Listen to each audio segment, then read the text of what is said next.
again, everyone. Today we've got an exciting interview, someone that we've had the opportunity to listen to in the past, but today we're going to go a little bit deeper and get a little bit more perspective about her journey, the things that she's encountered in life, and where she is today. But before we do that, Merari, can you tell us, how have you been? We've been going through this pandemic like everyone else, and it's changed so much, not just our country, but our world, how we look at things. How has it changed your life and your family and everything? How have you adjusted? Thank you for the question and thank you for having me here today. If I would have had to answer that question a year and a half ago, I probably would have given you a different answer. Today, I have a different perspective in life, and I think it's obviously all due to the pandemic, but I think it's a good perspective. The things that once I may have taken for granted, I realize they're a blessing today. Our family being healthy, having my parents able to see their grandchildren run around, those are things that I treasure today.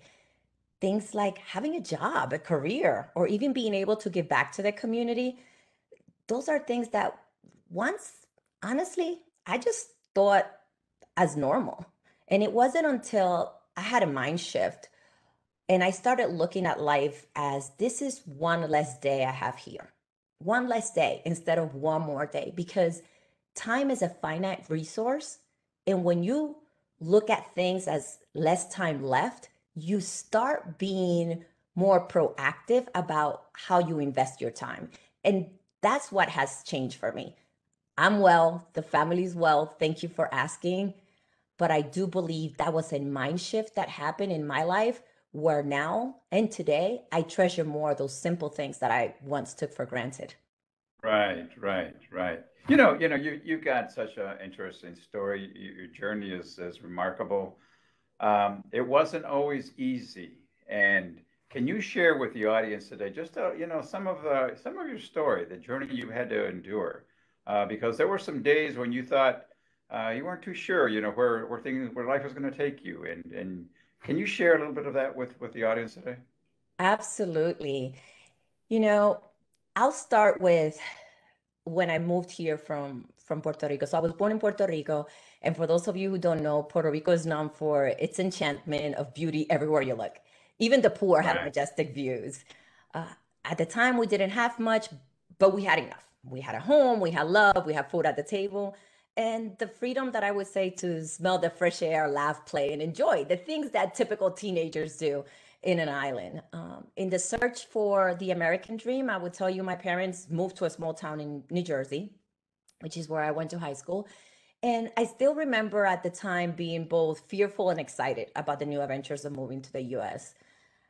However, life was about to change for all of us and not for the best. We went from living in the beautiful farms of Puerto Rico where you could run free to living in a dreary, dark, and cold basement, a basement where the sun did not shine and the cold peered through your bones. I remember that vividly. A place where there was no privacy because I went from sharing a room with my sister to now sharing a basement with seven of us, right? And honestly, violence and alcohol ruled the surroundings, something I had never been experienced or exposed to when I lived in Puerto Rico. And to be honest, sometimes I look back and I believe it was a miracle I graduated high school because the environment wasn't there for me to succeed. I was the first one to graduate high school. Like I said, that's a miracle in itself, and even graduate college. The drive to change the narrative is what I believe kept me going and kept me in college. It wasn't always easy. It took me 7 years to finish my bachelor's because I had to work three jobs to pay for my school. And I really went to school part time. I was really blessed to have a really good job at the time. And I got an offer from another company, and I actually ended up negotiating for them to pay my master's 100% or I wouldn't take the offer. Thankfully, they believed in me and they did just that. Um, Great. you know, Yeah. I I think sometimes our upbringing forces us to do things and step out of our comfort zone because if not, I could have stayed there and never moved forward, right? Right. I've Right. been the only one in corporate America, so I never had anybody to look to as far as, hey, can you help me and educate me on political savviness, or what are some of the things that you need to do in corporate America. But I was really fortunate. I had a high school teacher who refused to see what society saw in me. And she also refused to let the bad choices that I had made in my life at that time determine who I would become. And she focused on my potential. She sponsored me for the first internship at corporate America and really exposed me to a world I never knew existed. I had the great opportunity to work for Fortune 100 companies in New York, New Jersey. I went back to Puerto Rico and worked there, and now in Texas. Now, the key thing that I would say, probably the most difficult time that I've had, is in search of success, I forgot to love myself. And in fact, I also forgot that I deserve to be loved and deserve to enjoy life. So, what that ended up doing is I ended up in several abusive relationships that really held me back from, I believe, continuing to become my best self. And these are just things that I attracted to my life at that time, even though I was extremely successful as an executive. I'm thankful. I always tell people, my husband found me and saved me from myself. I was married at, I got married at 38. And my first Yes. child at 40 and second at 42, and became a caretaker of my parents at age 43. So it hasn't been easy, but Sure. what I would say is I leverage my past and that resilience to focus on changing the narrative of my family, while at the same time I am so thankful, for my husband. We're going to be 10 years together, and showing me that I also deserved to be loved and be happy. That there's a full picture, and you can have it all. You can have all Yeah. those wonderful things. It's not easy, but it can happen. So when you were growing up as a young child in Puerto Rico, and you would sit there and imagine your future, so what did you envision you might be one day? Did you, because you said you didn't have anybody in corporate America that you could look to, and so obviously you have an idea of what you might want to become. What did you think you might want to become someday when you were relatively young? Believe it or not, I wanted to be a teacher because my aunts in Puerto Rico were teachers at the Oh, time. However, when I moved to the US, honestly, I knew that that wasn't going to be the case, only because life just changed drastically from us moving here. And in fact, it's interesting that you mentioned that, because having a teacher help me and change my life was remarkable. And I would tell you the toughest decision I had to make was, as she coached me and mentored me through the first 2 years of my corporate world, she came to me and said, Merari, I need you to become a teacher so that you could come back and and be a representative and help change the future of future leaders in the high schools, because they need more people like that look like you. And I told her no. I told her no. I said, I think my career is here in corporate America. So from thinking that I was going to be a teacher to absolutely not, to having a teacher, somebody that changed my life, come and ask me and me turning it down, it was probably the first time that I realized I got to go after my dreams and not after what somebody thinks, even though what she did for me changed my life. So I think it was the first time where I started saying, okay, I know what I need to do, and I right. want more. Right, right. There's certain things that we all encounter in life, and some of us are more resilient than others, and so some of us have the capacity to overcome great obstacles and achieve, and others take longer to get to that point. Um, when you were young, you mentioned that making the transition from Puerto Rico to the United States, and going to into a basement with seven of you, and being surrounded in an environment where there was poverty and violence, etc. But what would you say was probably the biggest obstacle that you've encountered, because you've had many, and sometimes when there's many, it's one of them can just hold you back so far that you can't overcome it. So you have to figure out what it is you have to do to go beyond that point. So for you, what would you identify as probably the one that if you didn't overcome that one, it might have changed your direction, because some things are harder than others. That's a great question. And when I think back, I would say self confidence. Self confidence was something that I lacked, even though I thrived. So I look back and I'm like, imagine how much more I would have been able to do. And I'll tell you Right. why. When you have your environment, society, even some of your loved ones tell you that you're not enough, you're not going to make it. Why are you even trying to go to school? Who do you think you are because you're in corporate America? Sometimes your own people that you love, your own community will put things in your head that whether you like it or not, some of those things take root in your mind, Yeah, and your exactly. self-confidence you start questioning yourself. Am I good enough? Do I deserve this? Can I even make it? And I can tell you that that is not something that goes away overnight. Honestly, what I would say, that is something that I still carry with me, but I know how to manage. I know how to handle. When those thoughts come in my head, I look back at the things I have achieved and I'm like, no, I can do this and I'm going to go move forward. I can tell you in the beginning what helped me overcome that self-confidence issues was understanding my why. And my why was always at the beginning was like, I'm going to change the narrative, I'm going to get out of poverty. And because that why was so strong in my life, I was able to walk forward despite of the fear. I was able to ask for that next job. I was able to make decisions in my life. I was able to move away from home and do things different because I knew if I didn't do it, I was not going to meet my why. I was not going to get out of poverty, or I was not going to do something different. So for me, it's self-confidence. I can tell you still happens today. Sure. And I could be in a meeting and you see other people, at the table, and I'm just like, okay, I got to move forward. Right now, I'm a Latina, I'm a woman, I'm an executive, I'm at the table. My voice needs to be heard. So Right. your why may change, but that self-confidence is always going to be there. But as long as you identify your why, your why's got to be strong enough to push you to the other side of fear. Right. So, did you have any? Well, I know that you mentioned one of your teachers that was very influential in making a huge impact in your life. Uh, did you have other role models that when you go back, you say, this was an anchor for me. I know you're a person of faith as well, and Yeah. that's a huge anchor for you.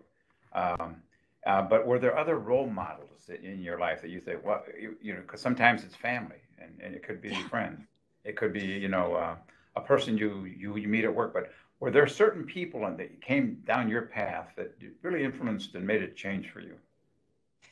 Yes, so I would say exactly what you mentioned. Growing up, I did not have many role models, and in order to survive, I had to become one, right? Yeah. Today, I look at role models in two ways, and then I'll comment on my number one role model. So first, I look at it differently today. Today, every woman that has come before me is a role model and someone that I aspire to be. There's a lot of times where we don't see people like us, so I'm like, okay, I'm gonna create that role model, or I'm gonna become one, which is what I had to do growing up early in my life. Um, but every woman that has come before me, or that has another job or is doing amazing things, I look at her differently. I look at her in a different way than I would have in the past. The second, I believe if it doesn't exist, create it. And I said there was no high school graduates in my family. I'm going to become one. I said that, I saw there was no college graduates. I'm going to become one. I saw there was nobody in corporate America. I'm going to become one.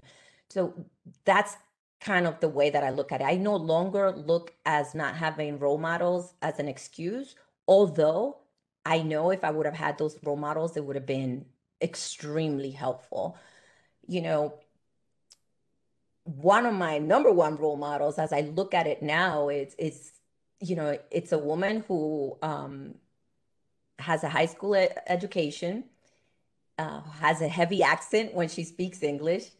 And her name is Edelmira Cruz. She's my mother. At her age, she does not let the lack of professional education get in her way of giving back. She uses her life experiences to bring out the best in others, and that's just who she is. Her life experiences have allowed her to impact the community in powerful ways. You know, you mentioned faith is a big one for me. She's extremely, she taught me how to be extremely resourceful. And when I say she taught me, it's because of her actions. I was able to see that. She never sat me down and said, Mija, these are the things you need to do. But she definitely, I saw her doing her life experiences. You know, today she prepares leaders in the church to become other leaders. She's trains pastors. This is a woman with a high school education who Right. became so resourceful that she started Googling, you know, Googling her places where she could learn that they would teach in Spanish. And she would be like, Mija, I'm going to this place because they have this workshop or whatever. And she would go. And she would go and she will do it. She even asked me, I remember one time, to buy her laptop so she could learn how to use a computer. She did all this by herself. And today, what I admire her the most, she'll tell me she's teaching a class on something. She's like, you know, can you find me this article? I'll send it to her in English, and she uses the English translator, you know, to put it in Spanish. So she Right. taught me so much about being resourceful. She didn't have to be in corporate America. She didn't need a high college education, but she taught me some skills that have taken me through my whole life, even today. Sure, sure. You know, um, looking at your life and your story, um, as a Latina, when you were growing up, there weren't, as you indicated, many role models, and for women in general, Hmm. there was always a different position for them. And today, when we look at, the in higher education today, 60% of the undergraduate degrees that are conferred in the United States today are given to women.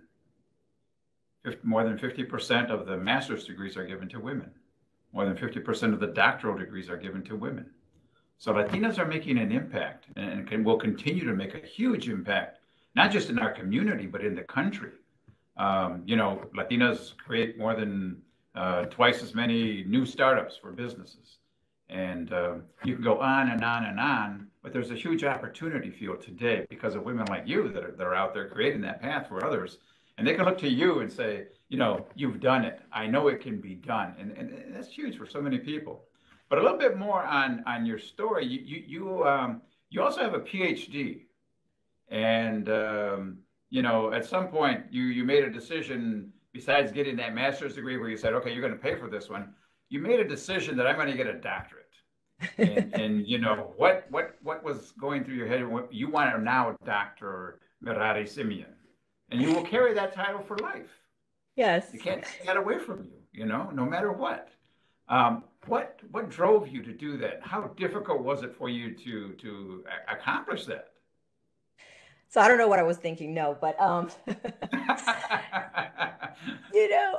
I look at it two ways. So number one, it is I'm a huge proponent, as you already know, of elevating the voice of women and empowering women.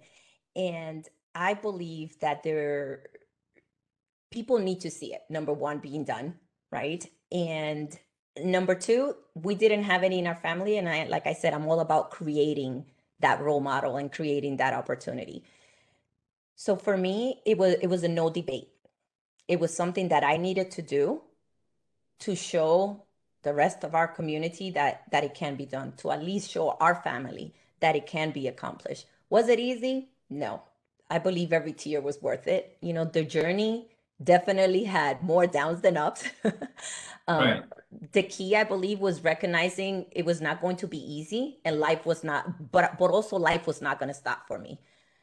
You know, during the process, before deciding, I talked to my husband and my family, and I told them that I wanted to go get the doctorate. I told them the reason why I think that this was something important for us.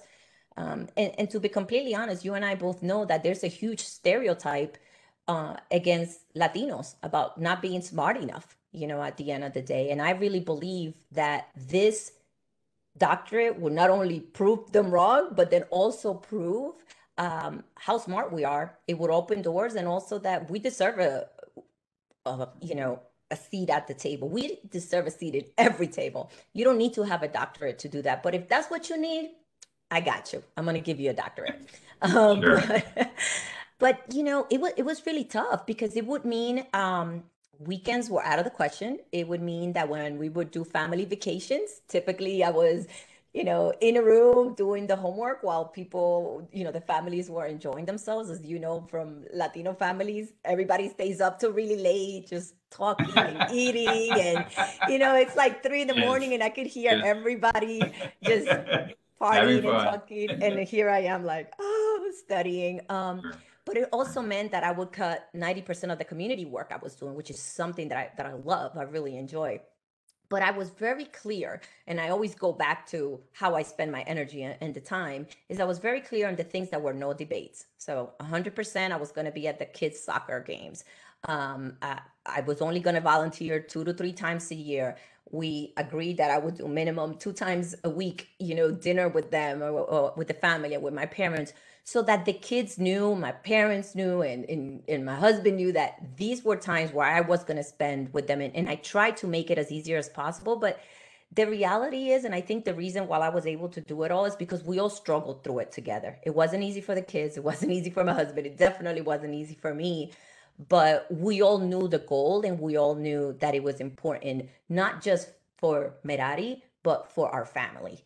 And I would say my biggest regret is that it's an online graduation, and my parents, I think, got robbed of the opportunity to see their daughter Oh, walk. But I also do understand what's happening in society right now. And honestly, at the end of the day, when I got the call from the school confirming, and they called Dr. Merari Simeon. right, right. My husband was at a mission trip in Dominican Republic at that time. So I told you my parents live with me. I ran to them and I told them, like, there's a doctor in the house. And they just began to cry. I mean, I'm telling you, like, I want to cry because to Nice. see the excitement in their face, to see, this dream come true for all of us, because we all work Right. so hard. And they knew I was up late every night, and they knew the struggles that I had to go through. It was just an accomplishment, not just for us and our family, but for our community, for our, for everybody.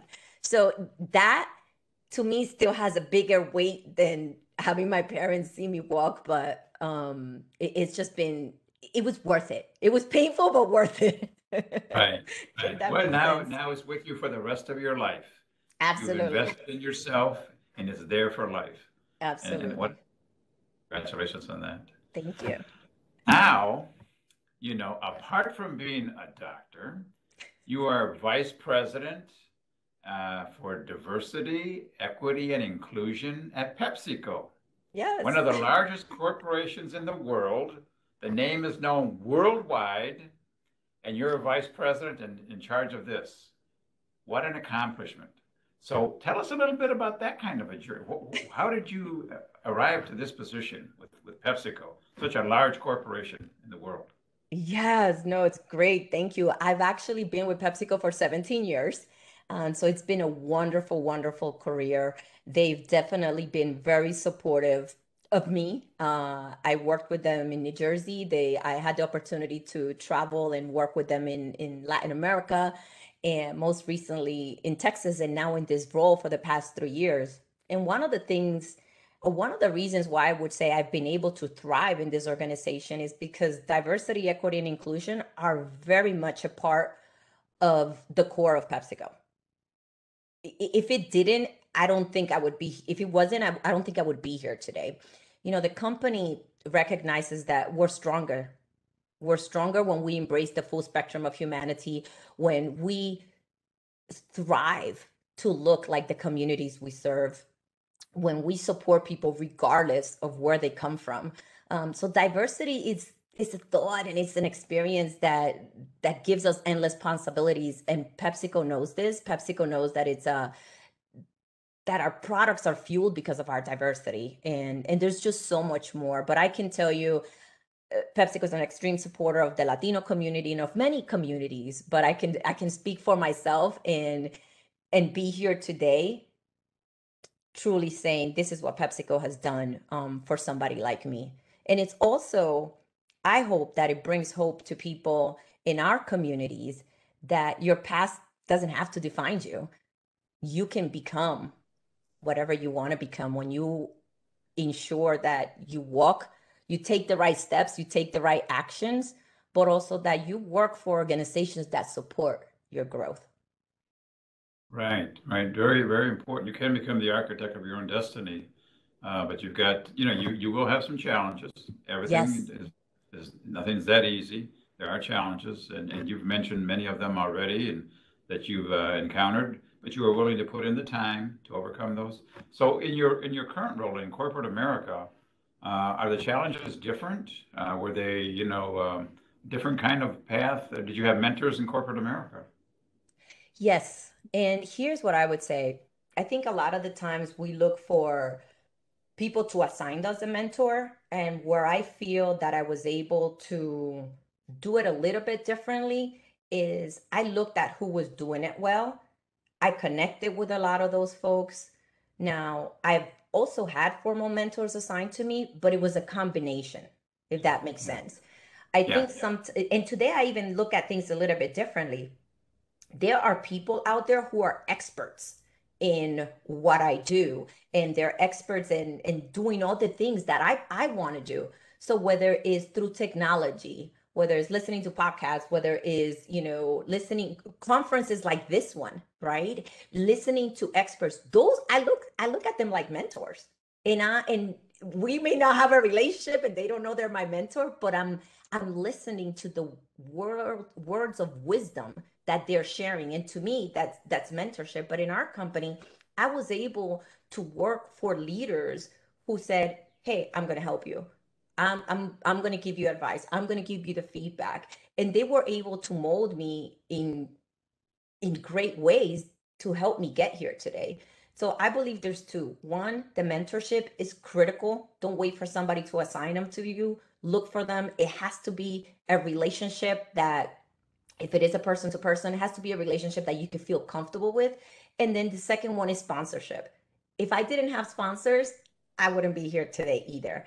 And sponsorships, those were leaders, just like my high school teacher sponsored me to get this internship that started my whole career. My business partners, there were region vice presidents, there were CHROs, people that said, "Hey, I want to sponsor her to do this job. I want her to work here." And they had the power to make those decisions. And the way that you get that is by making sure that these folks get to know what you're doing and they get to know you. Relationships are key. And when I say relationships are key, is for them, you got to strategically know who knows what you're doing, who knows what you're achieving. And a lot of the times, these are people that are different than us, and we got to get comfortable doing that. That's why for me, I did both. I had the mentors. People didn't even know they were my mentors. I would just have, I would just have conversations with them and ask them, right. yeah, and ask him question. I would say, Right. don't make it so formal. Just Yeah. have those opportunities. Seek to learn when it comes to mentorship. Now, do work on the sponsorships because those you got to be strategic with. Right. Right. Right. You talk about the corporation that you work for, and they've been so supportive of you over the years, and your CEO. He's. Can you tell us a little bit about it? You've got a great CEO. Can you tell us anything about him? What I would say about him, that he is such an incredible man that wants to support not just diversity, but the communities that we work in. And I couldn't be any more proud to be led by Ramon Laguarta, who is there's one thing that I gotta say, and that I have experience with. So let me give you one example to bring it home. When he first joined the organization as the CEO, the first thing that he did is he met with the different employee resource groups. He met with the Latino community roundtable with them. He met with the Black community. He met with the different communities because he wanted to understand what was the need directly from his employees.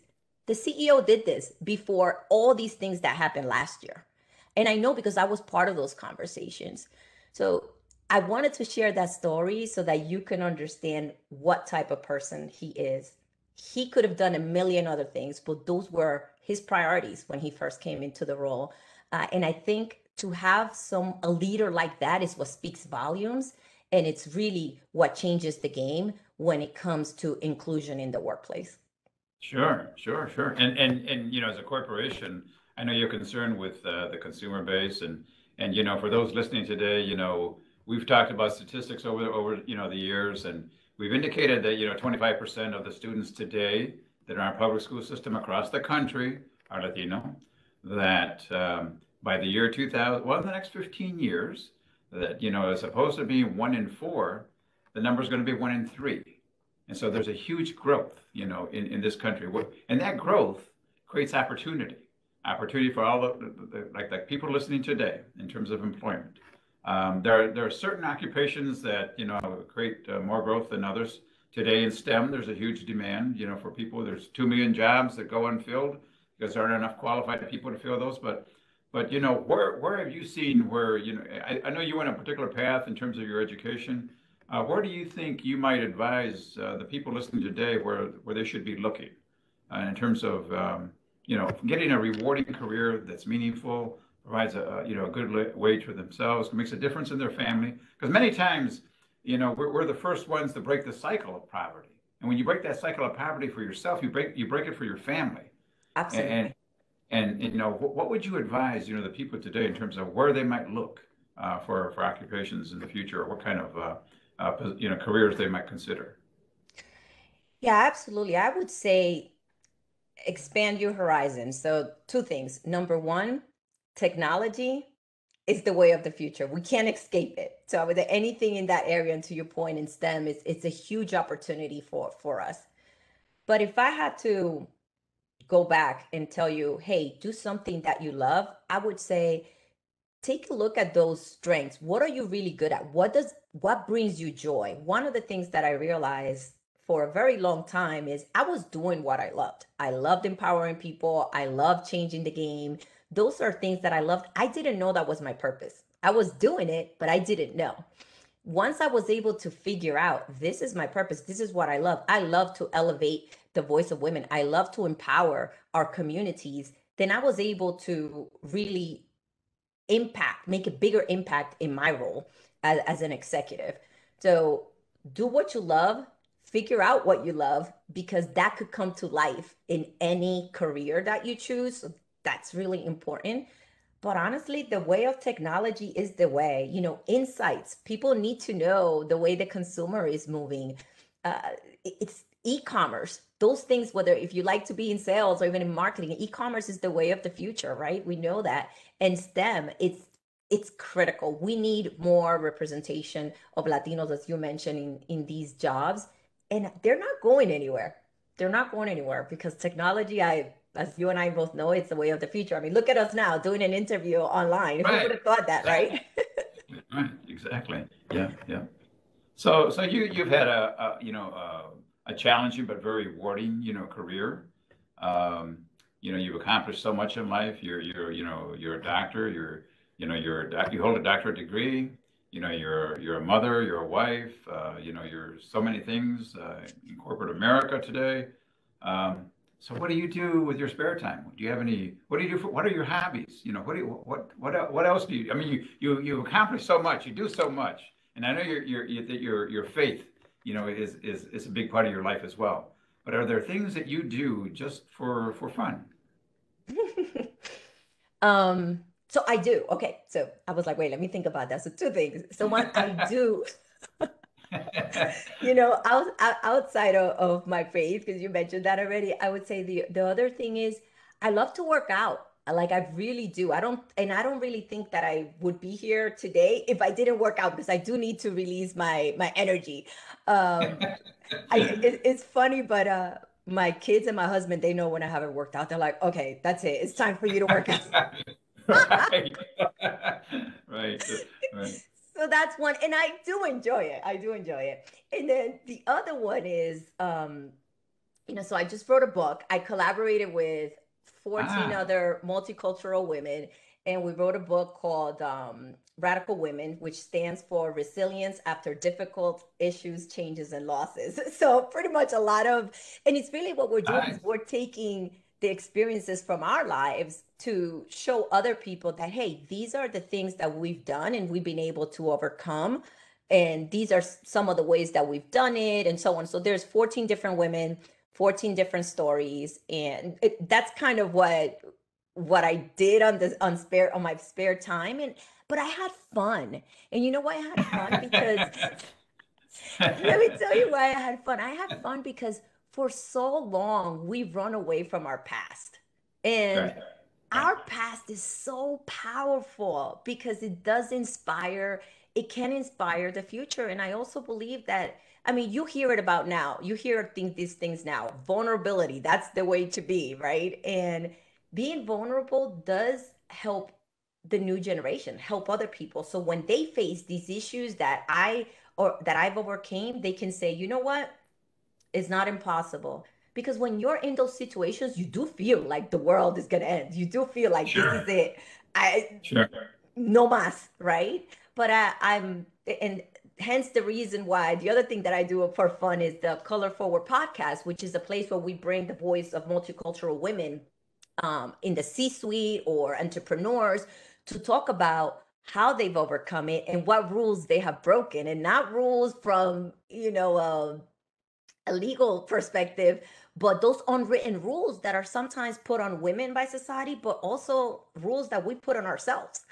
So those are the two things that I do for fun. Well, three. I said two. Now that's three. So working out, writing a book, and also the podcast, just to really inspire and raise the voice of women in our globally at the So, end of the day. so how often and where do you do your podcast? In case anyone that is listening in today, and they want to hear some of these powerful messages that you're Oh, putting out. absolutely. And we have amazing Latinas on there who are just doing amazing things for our community today. So I would recommend everybody listens to it.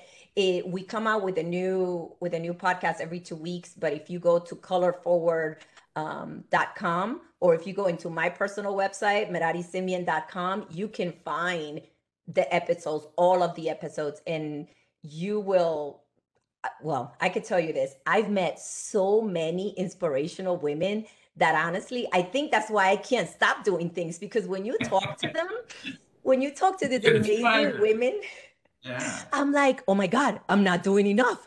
I got to do more. Yeah. Right. Right. But if Yeah. you're looking for a little inspiration, listen to the podcast. These women are, oh, I am just so incredibly blessed to know them and just be able to learn of all the things that they're doing and continue to do for our communities, as well as thrive in the marketplace. Right. Right. Right. Right. So, and your book, where can anyone access your book? Yes, they could get it on my website as well, merarisimian.com, and it's called Radical Woman. And it's out now. So you can go ahead into my website and just request a copy. All right. Oh, wonderful. So I know you've got a lot of information in your podcast and your book. For the listeners today, what advice could you give them in terms of, what they should be doing for the future? We've got, as was mentioned, we've got, people from across the country. We've got students as well from Mexico and Puerto Rico listening. So, you've got Hello. your home base there as well. But to them, is there anything you want to tell them that maybe we haven't touched upon yet today in terms of a final thought on your part? Yeah, I would say keep in mind that your past doesn't define you, your economic status doesn't define you, your upbringing doesn't define you, not even your education. Uh, there is urgency. The world needs the talent of our community. The world needs the talents that each and every one of you possess.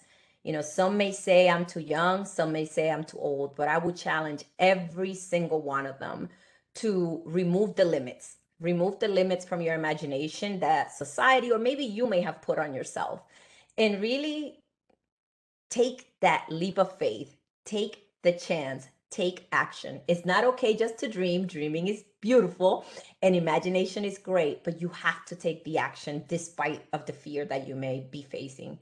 And as an older person, you may say, hey, I'm too old to be doing this. Think of my mom and the inspiration that she's had in my life and the inspiration that she's having in other younger women around us with a high school education. If you're here today, I can guarantee you, you have resilience, and there is so many more people that you can inspire. But I would say one more thing for the young folks: listen to the elders. You might think they're not educated, you might think they don't know about college, they don't know about this, but they know more about survival skills. They know more about resilience than we probably would ever know. And if we can capture those skills and that capability, it would only make the younger generation stronger. So for me, I'm always looking for the elders to tell me stories, because I find that I can take those capabilities and use them in everything that I do in life, whether it's, as an example, the resourcefulness, whether it is, walking, taking that next step despite of fear. There is something to be learned from the older generation. So do not ever discard that. Wow. Great wisdom, great insight. Dr. Merari Simeon, the Vice President for Diversity, Equity, and Inclusion at PepsiCo. Such an inspirational talk. Great conversation. I really, really enjoyed this. You left me wowed. You meet people in life, you go, wow, you have a big wow factor. Thank you so much for being with us today. It was a pleasure.